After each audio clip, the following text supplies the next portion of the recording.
Selanjutnya yaitu sistem pencernaan pada kuda. Alat dan sistem pencernaan pada kuda dapat dilihat pada gambar berikut ini. Yang pertama yaitu rongga mulut. Proses pencernaan kuda berawal dari mulut. Di dalam mulut terjadi proses pencernaan makanan secara mekanik. Ada beberapa organ pelengkap di dalam mulut kuda yaitu seperti lidah, gigi, dan saliva. Lidah adalah alat pencernaan mekanik kuda yang digunakan untuk menyeleksi pakan yang akan dimakan oleh kuda. Sedangkan gigi digunakan kuda untuk mencerna makanan. Kemudian saliva dihasilkan oleh 3 pasang kelenjar, yaitu kelenjar parotis, kelenjar mandibularis, dan kelenjar sublingualis. Fungsi dari saliva sendiri adalah sebagai pelicin dalam proses pengunyahan makanan dan menelan pakan dengan adanya musin. Kemudian untuk mengatur temperatur rongga mulut dan sebagai detoksifikasi. Alat pencernaan selanjutnya yaitu paring dan esofagus.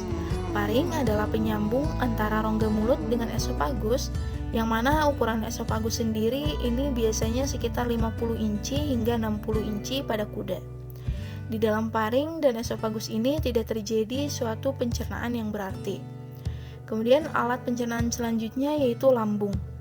Lambung kuda berukuran lebih kecil dibandingkan dengan hewan ternak lainnya. Kuda jantan yang berumur kurang lebih 3,5 tahun dengan berat sekitar 125 kg mempunyai lambung yang beratnya sekitar 1 kg.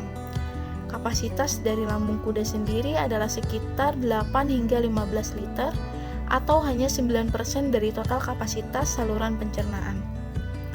Karena aktivitas mikroorganismenya yang sangat terbatas, yang mana populasi bakterinya sangat rendah, pencernaan kuda menjadi tidak sempurna. Kemudian, untuk waktu tinggal pakan di dalam lambung ini hanya sekitar 30 menit, dan hasil proses fermentatif adalah asam laktat. Selanjutnya yaitu pankreas. Cairan pankreas berbeda dengan hewan ternak lainnya. Perbedaannya itu terletak pada konsentrasi enzim dan kadar HCO3 yang rendah pada kuda. Alat pencernaan selanjutnya yaitu usus kecil. Usus kecil pada kuda adalah tempat utama untuk mencerna karbohidrat, protein, dan lemak serta tempat absorb vitamin dan mineral. Kapasitas usus kecil pada kuda adalah sekitar 30% dari keseluruhan kapasitas saluran pencernaan kuda. Alat pencernaan selanjutnya yaitu usus besar. Usus besar dari kuda terdiri dari beberapa bagian, yaitu sekum, kolon, dan rektum. Sekum serta kolon mempunyai kapasitas 60% dari seluruh pencernaan, yang mempunyai beberapa fungsi yaitu sebagai tempat fermentasi dengan hasil berupa PFA, sintasa asam amino, vitamin B, vitamin K, dan sebagai tempat paling utama untuk mencerna neutral detergent fiber atau NDF. Kemudian karena posisi usus besar berada di belakang usus halus, maka produksi dan proses pencernaan fermentatif di usus besar tidak bisa dimanfaatkan keseluruhannya, sehingga hanya sekitar 25% hasil fermentatif di usus besar yang dapat diserap kembali oleh usus kecil atau dimanfaatkan oleh tubuh. Kemudian untuk rektum sendiri merupakan tempat utama penyimpanan air.